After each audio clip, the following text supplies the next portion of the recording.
अस्सलामु अलैकुम वरहमतुल्लाहि वबरकातुहू। नादरीन इकराम, उम्मीद करता हूँ कि आप तमाम ही हजरात खैरियत से होंगे। नादरीन, जैसा कि आप तमाम हजरात को मालूम ही है कि देश के अंदर बहुत ही ज़्यादा तनाव का माहौल इस वक्त चल रहा है। इसी के चलते गोरक्षा के नाम पर आए दिन हम लोग देखते हैं कि कहीं कहीं नौजवानों को गोली मार दी जाती है, कहीं मॉब लिंचिंग कर दी जाती है। अभी कुछ ही दिन पहले हरियाणा के अंदर एक आसाम का लड़का था, उसको भी पब्लिक ने पीट पीट कर उसकी हत्या कर दी। और नाम उसमें भी गोरक्षक दल का ही सामने आया था। तो इसी के चलते एक नया मामला सामने आया है, जिसके अंदर गोरक्षक दल के कुछ लोगों ने एक हिंदू भाई को गोली मारकर हत्या कर दी है। आइए देखते हैं क्या है पूरा मामला। अनिल कौशिक ने कहा है कि मैंने गोली गलती से लगी है, लेकिन मैंने सवाल किया कि दूसरी गोली कैसे लगी है, उसका उनका कोई जवाब नहीं हुआ।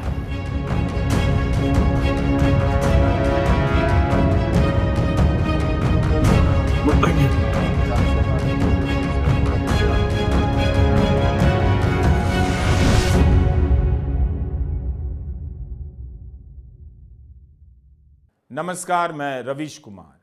फरीदाबाद में 12वीं के एक छात्र आर्यन मिश्रा की हत्या हुई है। मीडिया रिपोर्ट में यह बात आई है कि गौ रक्षकों ने आर्यन मिश्रा को गौ तस्कर समझ लिया और गोली चला दी। अखबारों में भी यही सब छपा है, लेकिन घटना के 10 दिन बाद पुलिस ने इसे स्थापित क्यों नहीं किया? जब प्रेस कॉन्फ्रेंस हुई तब उस प्रेस कॉन्फ्रेंस में पुलिस ने इनके संगठनों का नाम क्यों नहीं लिया? इनके किसके साथ राजनीतिक संबंध हैं उनका नाम क्यों नहीं लिया? 23 अगस्त की रात की घटना है। 3 सितंबर को पुलिस प्रेस कॉन्फ्रेंस करती है और उसके पास इन 5 लोगों के संगठन के नाम, संबंध और संगठन के काम के बारे में कोई ठोस जानकारी नहीं है। 10 दिन गुजर गए, पुलिस के पास इतनी भी जानकारी नहीं कि ये गौ रक्षक हैं, इनके संगठन का नाम क्या है। क्या इस प्रेस कॉन्फ्रेंस में पुलिस दबाव महसूस कर रही थी? आधिकारिक जवाब तो यही होगा, हम दबाव में तो काम करते नहीं। लेकिन इसी पुलिस ने, आगे मैं बताऊंगा, कि इनके संगठन का नाम लिया है। 5 लड़कों को आर्यन की हत्या के आरोप में गिरफ्तार किया गया है। सबके चेहरे पर जो नकाब डाली गई है वो झक सफेद है, नई लग रही है, कानूनी प्रक्रिया का हिस्सा है। चेहरा इस कदर ढका है कि कोई चाहे भी तो सोशल मीडिया में मौजूद इनकी तस्वीरों से मिलान नहीं कर सकता। आप इनके नाम जानते हैं, अनिल कौशिक, वरुण, सौरभ, कृष्ण और आदेश, मगर इनका चेहरा नहीं जानते। ये नाबालिग भी नहीं है। अगर इनका चेहरा पब्लिक होता तो कई लोग आगे पीछे का रिकॉर्ड निकाल ही देते। यह तो आम तौर पर आजकल किसी भी मामले में हो जाता है। लेकिन अब जब इनका चेहरा नकाब के पीछे है तो आप नकाब देखिए, और ये नकाब के पीछे से आपको देख रहे होंगे, कैसे पहचानोगे? हमने क्या किया है यह तो जान सकते हो, लेकिन हम कौन हैं यह पता ही नहीं चलेगा। अब सब कुछ पुलिस पर निर्भर है कि वो गौ तस्कर है या नहीं। गौ तस्कर पकड़ने का लाइसेंस इन्हें किसने दिया? इनके संगठन का नाम क्या है? संगठन के सदस्य के नाते ये किन किन नेताओं से मिलते हैं? मुख्यमंत्री से मिलते हैं, मंत्री से मिलते हैं, सांसद से मिलते हैं या विधायक से मिलते हैं? और इन्हें रात को गौ तस्करी रोकने का लाइसेंस किसने दिया? इनके पास बंदूक कहां से आई?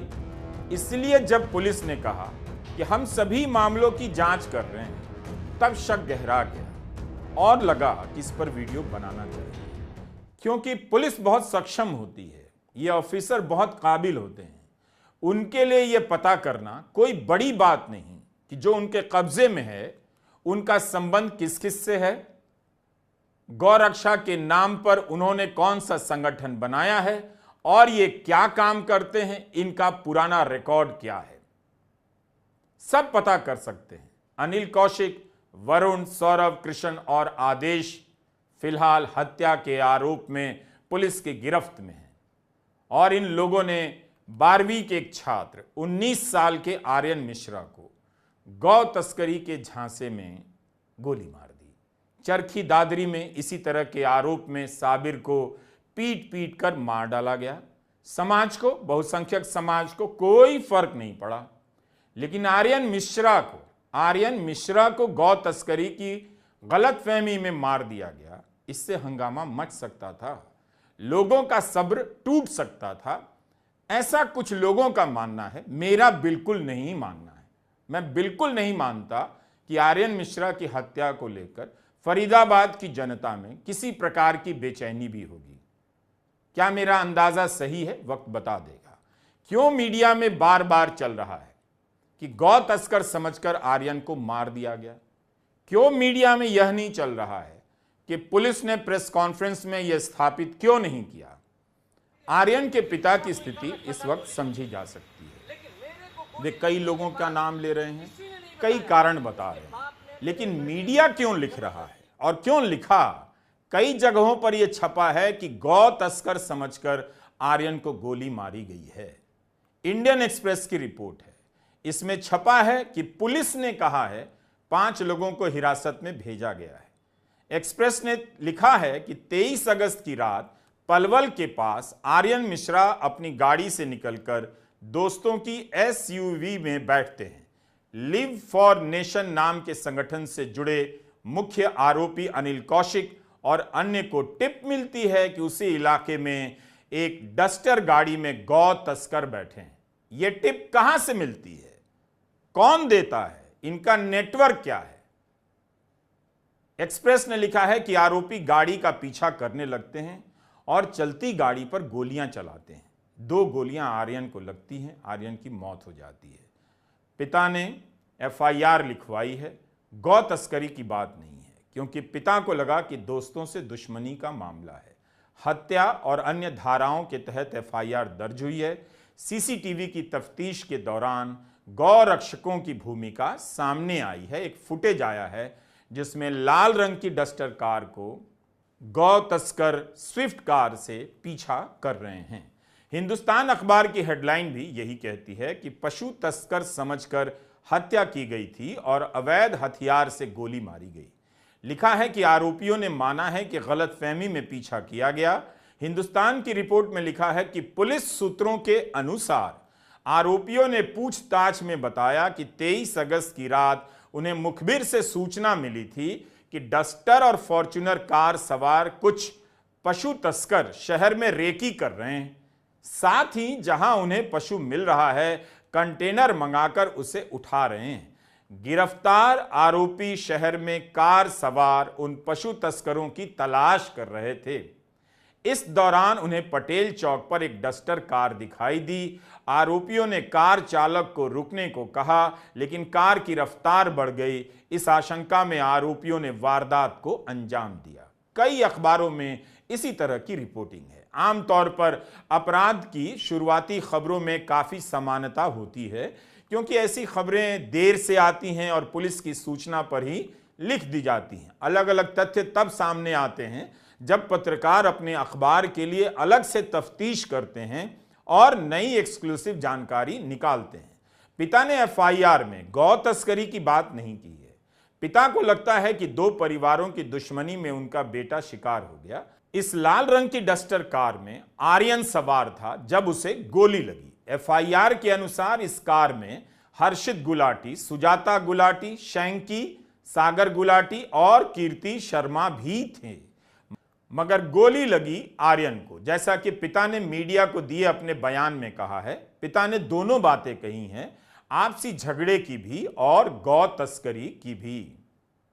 2 ही बातें हो सकती हैं, आर्यन को गौ तस्कर समझकर मारा गया या कुछ और बात होगी। लेकिन दोनों ऐसी बातें नहीं हैं कि पुलिस को 10 दिन लग जाए स्थापित करने में।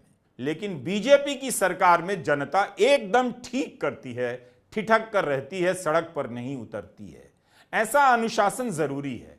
कब बुलडोजर चल जाए किसे पता, और उल्टा केस भी हो सकता है। हरियाणा में किसान आंदोलन के समय क्या हुआ, फरीदाबाद से लेकर चंडीगढ़ तक सबको पता होगा। एक क्राइम रिपोर्टर की तरह से सोचिए तो सवाल ही सवाल है। स्विफ्ट में सवार 5 लड़के कौन सा ऐसा काम करते हैं? क्या ये पहले भी गौ तस्करी रोकने के लिए रात को निकलते थे? इनका संबंध किस संगठन से है? अगर आर्यन मिश्रा को कोई गौ तस्कर समझ भी ले तो क्या उसे अधिकार है कि गौरक्षक बनकर वो गोली चला दे। इसलिए आर्यन मिश्रा की मौत ने गौरक्षा की इस बोगस राजनीति की पोल खोल दी है। अब देखिए, हापुड़ में कासिम को भीड़ ने पीट पीट कर मार दिया कि गौ तस्करी कर रहा था, लेकिन जब कोर्ट में मामला पहुंचा तो भीड़ की बात गलत निकली और 10 लोगों को उम्र कैद हुई। तो यह पैटर्न हो सकता है कि गोली चला दो और बाद में कथित रूप से गौ तस्कर बता दो। हरियाणा के चरखी दादरी में साबिर को पीट पीट कर मार डाला गया। असीरुद्दीन आरोपियों के हाथ बच गया, वरना वह भी इनकी चपेट में आ ही गया था। अभिषेक उर्फ शाका, रविंद्र उर्फ कालिया, मोहित, कमलजीत, साहिल उर्फ पप्पी जेल में हैं। अभी यह खबर चल ही रही थी कि मुख्यमंत्री का बयान आता है कि इन्हें कौन रोक सकता है, मामला भावुक है, इस तरह का आता है। लेकिन यहां मुख्यमंत्री से पूछा जा सकता है कि आर्यन मिश्रा को गौ तस्कर समझकर मारा गया, क्या तब भी आप नहीं रोक सकते? आप नहीं बता सकते कि गौ रक्षा के नाम पर सड़क पर निकले ये लोग कौन हैं? तभी तो मैं सवाल कर रहा हूं कि फरीदाबाद की पुलिस को 10 दिन बाद भी क्यों नहीं पता कि आर्यन को मारने वाले कौन हैं, इनका किस संगठन से नाता है, इनके संगठन का नाम क्या है, ये लोग कौन हैं जो रात को निकलते हैं और दूसरों की कारों का पीछा करते हैं। क्या मीडिया ने कहानी बनाई, गलत रिपोर्टिंग की, या पुलिस अब कहानी बना रही है? 24 अगस्त की रात को एक इंसिडेंट हुआ था जिसके अंदर एक आर्यन नाम के युवक की जो है गोली लगने से मृत्यु हुई थी। उसी संदर्भ में FIR नंबर 227 जो है वो NIT फरीदाबाद के अंदर 103 BNS के सेक्शंस और अदर रेलेवेंट सेक्शंस के तहत दर्ज जो है वो की गई थी।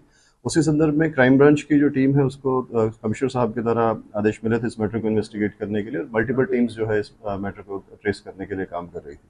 क्राइम ब्रांच 30 की टीम को इसी मामले के अंदर कामयाबी मिली और घटना के 6 दिन के बाद घटना के 5 दिन के बाद क्राइम ब्रांच 30 की टीम ने 5 आरोपियों को गिरफ्तार किया, जिनका एक का नाम अनिल है, दूसरे का नाम कृष्ण है, एक का नाम वरुण है तथा जो 2 अन्य आरोपी हैं उनका नाम आदेश और सौरव है। सभी 5 आरोपियों को गिरफ्तार करके माननीय न्यायालय में पेश किया गया तथा वहां से 2 आरोपियों का जो पुलिस रिमांड सीख किया गया था। रिमांड के दौरान जो वारदात के अंदर जो स्विफ्ट गाड़ी यूज हुई थी वो गाड़ी को बरामद कर लिया गया है तथा जो वेपन जिससे फायर हुआ था उस वेपन को भी जो है वो बरामद कर लिया गया है। सभी आरोपी जो हैं वो फरीदाबाद के रहने वाले हैं और उनको अभी जो है वो पुलिस कस्टडी के अंदर भेज दिया गया है।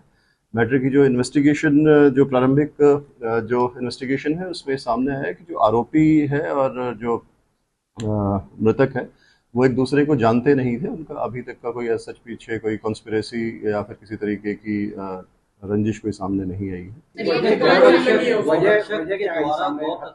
आपने कहा ये जानते नहीं थे एक दूसरे को, फिर ऐसे कोई किसी पे भी रैंडमली गोली जो अभी तक इनिशियली जो चीज़ सामने आई है जो पूछताछ के अंदर, ये जो गलतफहमी के अंदर गोली जो है वो चलने की बात है वो सामने आई है। जो आरोपी हैं उनको लगा कि ये किसी तरीके कोई आपराधिक व्यक्ति हैं जो किसी आपराधिक वारदात को अंजाम करने के लिए आए हैं और उन्होंने इसी उसके अंदर उसे प्रोटेक्ट करने के लिए किया। लेकिन जो वर्जन है अभी इसको वेरीफाई किया जा रहा है। मैटर मैंने बताया कि अभी अंडर इन्वेस्टिगेशन है। अगर कोई भी चीज क्लियर होगी तो आपको जरूर इस बारे में बताऊंगा। पुलिस क्यों चुप हो गई? क्या चुप हो गई? टाइम्स ऑफ इंडिया की रिपोर्ट में तो ACP क्राइम अमन यादव का बयान छपा है कि गौ रक्षकों ने धोखे में मारा है। साफ साफ लिखा है कि ACP क्राइम अमन यादव के अनुसार अनिल कौशिक, वरुण, कृष्णा, आदेश और सौरभ आरोपी हैं। अनिल कौशिक गौ रक्षक ग्रुप चलाता है, बाकी लोग उसके सहयोगी हैं। इन सभी को न्यायिक हिरासत में लिया गया है। आर्यन को गर्दन और सिर में गोली लगी, नजदीक से गोली मारी गई। जब उन्होंने देखा कि कार में औरतें बैठी हैं तो गलती का एहसास हुआ और वे मौके से भाग गए। इंडियन एक्सप्रेस ने भी लिखा, हमने बताया कि Anil Kaushik life for nation नाम का ग्रुप चलाता है जो गौ रक्षा करता है। एक्सप्रेस लिख रहा है, टाइम्स ऑफ इंडिया लिख रहा है, पुलिस यही कह देती कि यह सब बकवास लिखा जा रहा है। गलत है। हम 10 दिन से जांच कर रहे हैं, अभी तक ऐसी बात सामने नहीं आई कि ये गौ रक्षक हैं या इनका कोई लाइफ फॉर नेशन नाम का गौ रक्षा से संबंधित कोई संगठन है। पुलिस ने कहा ऐसी बात है तो जांच करेंगे। तो क्या हुआ? क्या चुनाव है इस वजह से? पूछा तो जा सकता है। आज पुलिस ने खुलकर क्यों नहीं कहा कि अनिल कौशिक गौ रक्षक का संगठन चलाता है? क्यों कहा कि जो बातें आई हैं उनकी जांच होगी? मीडिया में तो उन्हीं के बयान के हवाले से यह सब छप चुका है। हमने 3 अखबारों की रिपोर्ट का हवाला दिया आपको। साबिर और कासिम की जब हत्या होती है, नासिर और जुनैद की जब हत्या होती है, तो ऐसा नहीं है कि उनके मामले में पुख्ता सबूत होते हैं। संदेह के आधार पर ही तो उनकी हत्या कर दी गई। हरियाणा के ही भिवानी में जुनैद और नासिर को जला दिया गया। जीप की सीट से बांधकर जीप में आग लगा दी गई। गौ तस्करी का आरोप लगा दिया गया। समाज ने चुप्पी ओढ़ ली। तब नेता गौ रक्षा की बात करने लग जाते हैं, क्योंकि उन्हें गौ तस्करों के नाम पर इन गौ रक्षकों को बचाना होता है जो हत्या के अपराध में शामिल होते हैं। ऐसा कई जगहों पर और कई बार देखा गया है।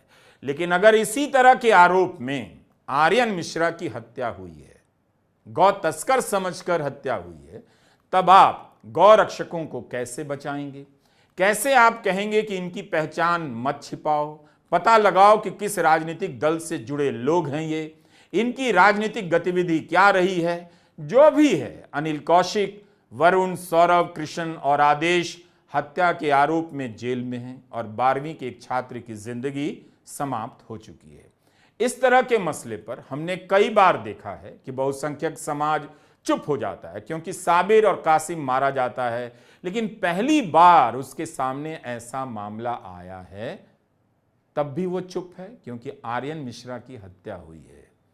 अभी यह स्थापित नहीं हुआ है, मगर मांग तो की ही जा सकती थी कि पुलिस संगठन का नाम ले, गौ रक्षकों का चेहरा बताए, राजनीतिक संबंध बताए।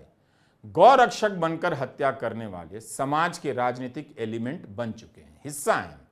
अब इनका विरोध करना उस राजनीति का भी विरोध करना हो जाएगा जिसने इन्हें पैदा किया है, इन्हें हिम्मत दी है कि बंदूक लेकर रात को सड़क पर निकलो, गौ तस्करी के नाम पर गाड़ियों को चेक करो। आर्यन मिश्रा की खबर आई है तब से सोशल मीडिया पर लिखा जा रहा है कि अब यह आग अपने ही घर में पहुंच गई है। बहुसंख्यक समाज को चुप रहना ही होगा, व्हाट्सएप अंकिलों को भी चुप रहना होगा, क्योंकि तब उन्हें गौ रक्षा के नाम पर किसी की हत्या करने वालों को गुंडा और हत्यारा कहना पड़ जाएगा। और वे ऐसा नहीं कह सकते, उनके बस की बात नहीं रही। इसलिए आर्यन मिश्रा की हत्या को लेकर कोई बहुत परेशान उग्र नजर नहीं आएगा, कोई उसके साथ खड़ा नजर नहीं आएगा। 2016 में प्रधानमंत्री मोदी ने सही बात कही कि मुझे कथित गौ रक्षकों पर गुस्सा आता है। ये रात में अपराधी होते हैं, दिन में गौ रक्षक बन जाते हैं। इनकी जांच हो तो इनमें से 80% निकलेंगे जो गौ रक्षा के नाम पर दुकानें खोलकर बैठे हैं। उसके बाद से प्रधानमंत्री ने भी इस पर कुछ नहीं बोला। उस बयान पर उन्हें ही काफी निशाना बनाया गया, उनका विरोध हो गया। तो अंकिल सब, हाउसिंग सोसाइटी के व्हाट्सएप ग्रुप की आंटियां इसके खिलाफ नहीं लिखने वाली हैं। बिल्कुल इस घटना के पीछे दूसरी वजह हो सकती है, पुलिस की बात भी सही हो सकती है, लेकिन उसकी चुप्पी पर यह सवाल कर रहा हूं। पहली वजह से इनकार के बाद ही दूसरी वजह की बात होनी चाहिए। पुलिस ने गौ रक्षक होने से इनकार नहीं किया, पुलिस ने गौ रक्षक के संगठन का नाम नहीं लिया। 10 दिन बाद उसे क्यों नहीं पता है। पुलिस इतना ही कह देती कि मीडिया में अभी तक जो छपा है वो गलत है, मगर पिता बाहर कहते रहे गोली चलाने वाले ने गलती मान ली है। मगर उनका सवाल है कि 2 गोलियां लगी हैं, दूसरी गोली कैसे लगी है। अनिल ने मेरे हाथ जोड़ के बोला गलती हो गई मेरे से, मैं गौ कसकर समझ के इनका पीछा किया। एक गोली गलती से यहाँ पे लग गई है। सब बाहर निकले, उसके बाद दूसरी गोली किसने मारा यहाँ पे?